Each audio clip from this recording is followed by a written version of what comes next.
क्या टाइम है? Integrated rate equation.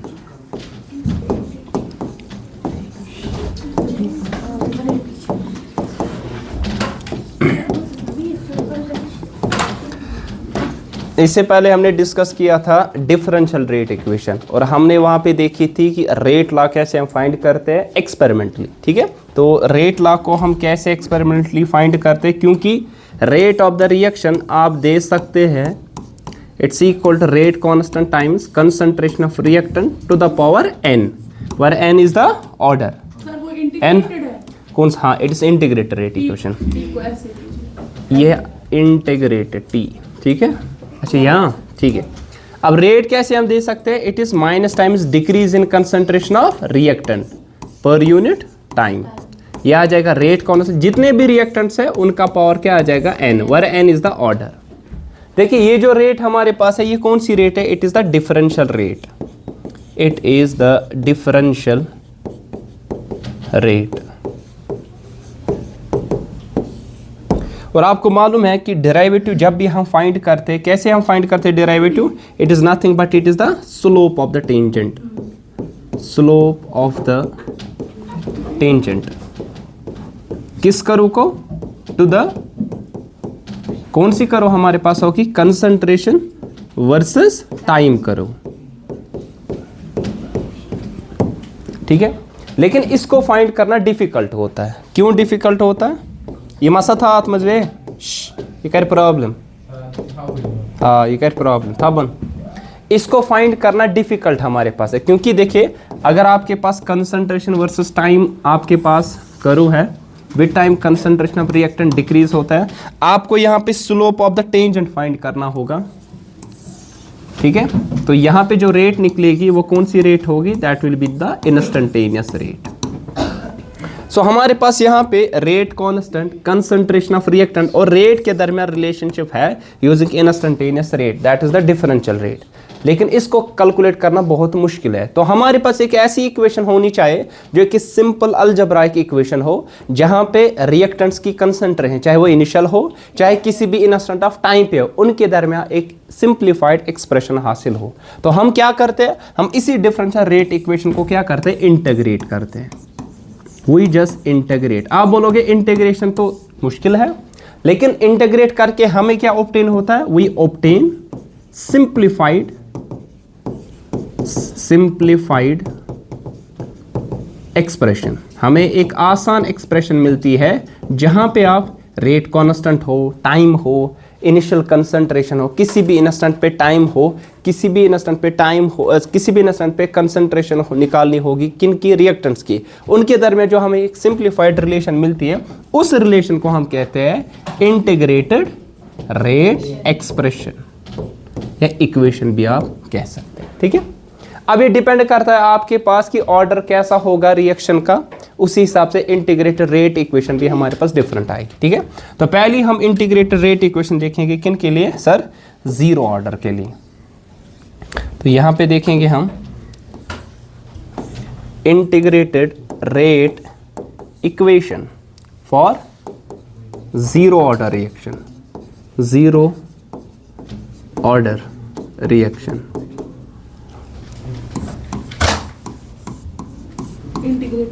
Rate equation for zero order reaction. तो मैंने बता दिया कि ये जो इंटीग्रेटेड रेट इक्वेशन है ये किस पे डिपेंड करती है? सर ये डिपेंड करता है ऑर्डर पे, तभी डिफरेंट ऑर्डर के लिए डिफरेंट आ जाएगा। ठीक है, अब मुझे बता दीजिए what is a zero order reaction? Sir zero order reaction is that reaction in which rate of A reaction depends on zeroth power of concentration of reactant. zeroth power of concentration of reactants. ठीक है, क्योंकि आपको general reaction अगर हम यहां पे देखें, अगर हमारे पास general reaction R gives P products, ठीक है, तो आपके पास रेट कैसे निकालोगे? जरा बता दीजिए। रेट जो हमारे पास आ जाएगी जो कि किसके बराबर है? Minus times decrease in concentration of reactant per unit time. यह आएगा रेट कांस्टेंट। जितने भी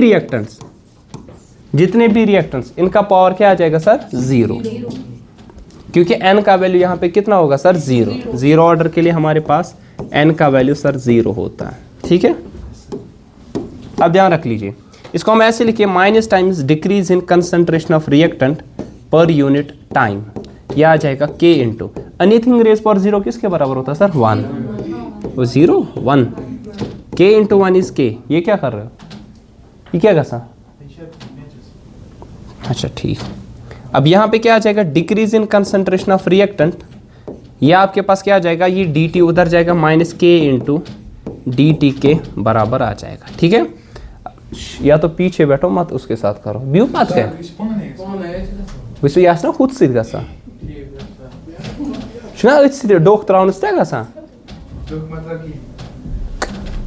इसको पीछे ले जाओ, इसको पीछे ले जाओ, ये पात कुन थोद है, थोद तुल थोद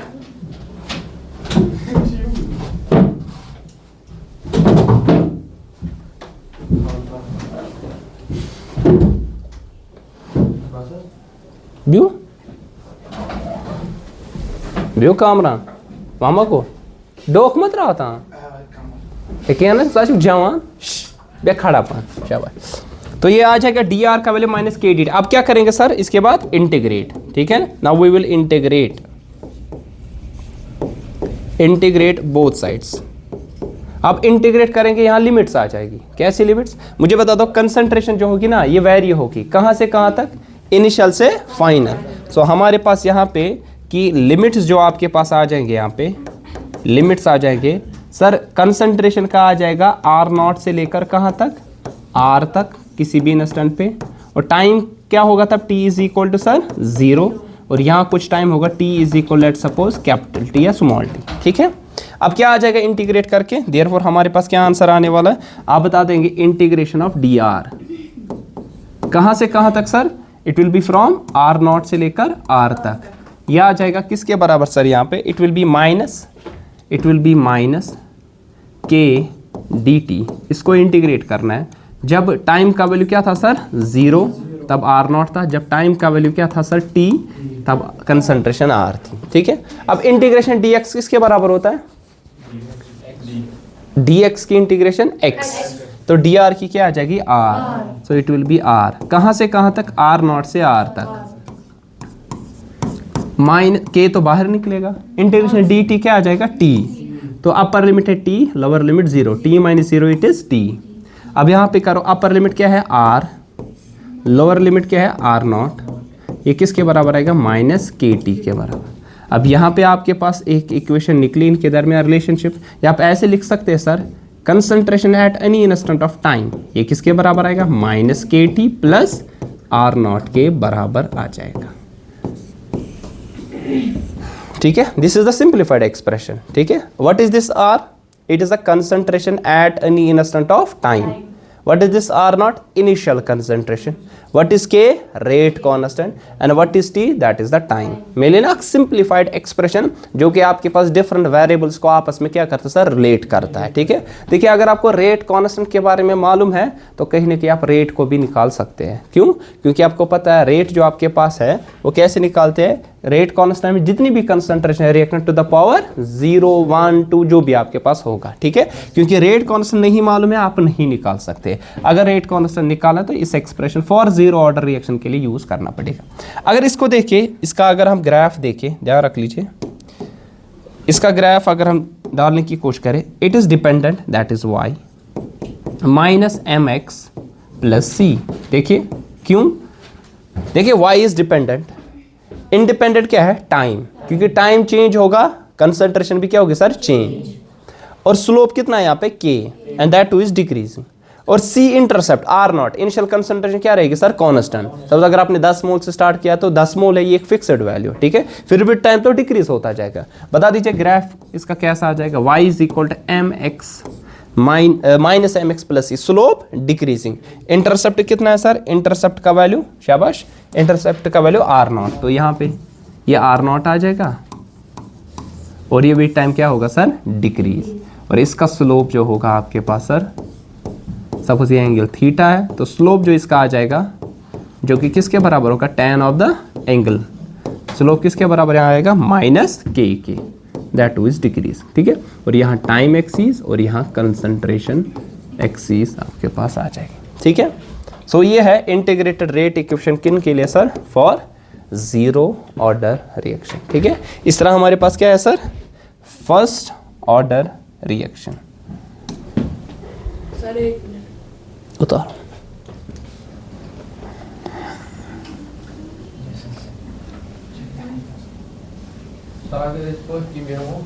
हाँ बिहो बिहो बिहो।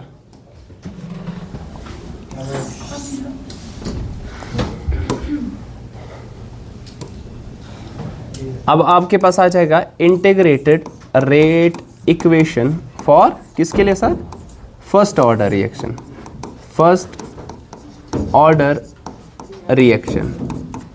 So what is first order reaction, first of all first order reaction किसे कहते हैं sir, in which rate of A reaction it depends upon first power of the concentration of react, मतलब यूनिटी, ठीक है। सो यहाँ पे लिखेंगे कि रेट जो हमारे पास है, rate of A reaction depends on first power of concentration of reactants. Reactants की जो कंसंट्रेशन होगी उनका पावर ओवरऑल कितना आ जाएगा, 1। जो भी आ जाएगा, जितने भी रिएक्टेंट्स हो गए 10 15 20 जितने भी हो, n का वैल्यू कितना होगा सर यहाँ पे 1। सो यहाँ पे हम लिखेंगे सर n का वैल्यू एक्चुअली आप जो कह रहे हैं वो किसके बराबर होगा सर, 1। हमने देखा था ना ऑर्डर कैसे हम डिनोट करते हैं, दैट इज बाई n से हम डिनोट करते हैं। अब यहाँ पे जनरल रिएक्शन क्या है sir, R gives P, R is reactant, P क्या है प्रोडक्ट। जो हमारे पास कर सबमिट होता दियूर फोन दिसू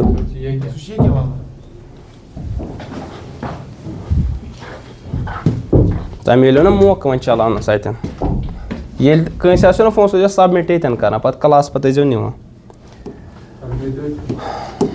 अगर सह चलाओ तो तेल था ये। R gives P, R reactant है, P हमारे पास प्रोडक्ट है, थे ध्यान इतनसन। अब यहाँ पे रेट क्या होगी, जो रेट हमारे पास होगी वो क्या, minus times decrease in concentration of reactants पर यूनिट टाइम। ये किसके बराबर आ जाएगा sir, it will B rate constant, जितने भी रिएक्टेंट्स है उनका क्या पावर आ जाएगा सर 1, क्योंकि आपको मालूम है रिएक्टेंट्स का पावर 1 यूनिटी होने की वजह से ये कौन सी ऑर्डर बनेगी, फर्स्ट ऑर्डर रिएक्शन। अब इसको क्या करेंगे, इसको थोड़ा सा लिखेंगे ऐसे, डी आर, शाबाश, बाई ये है ना R पावर 1 इज R, ये नीचे करेंगे, ठीक है। ये आ जाएगा माइनस उधर लेंगे, minus K into D T, ठीक है ना। अब इसको क्या करेंगे सर, इंटीग्रेट करेंगे, ठीक है। So you will integrate both sides with respect to, शाबाश, sorry with respect to time, क्योंकि इनकी डिफरेंशियल्स यहाँ पे पहले प्री डिफाइंड है। अब लिमिट्स आ जाएंगे कहाँ से कहाँ तक, R0 से R तक कंसंट्रेशन। जब टाइम क्या था, टाइम इक्वल टू 0 से लेकर time is equal to T तक, ठीक है। अब कर दो इंटीग्रेट, क्या लिखोगे आप यहाँ पे, इंटीग्रेशन क्या आ जाएगा, 1 by concentration 1 by R with respect to R। ये किसके बराबर आने वाला sir, it will be minus K, तो बाहर निकलेगा, इंटीग्रेशन क्या रहेगा सर, dt।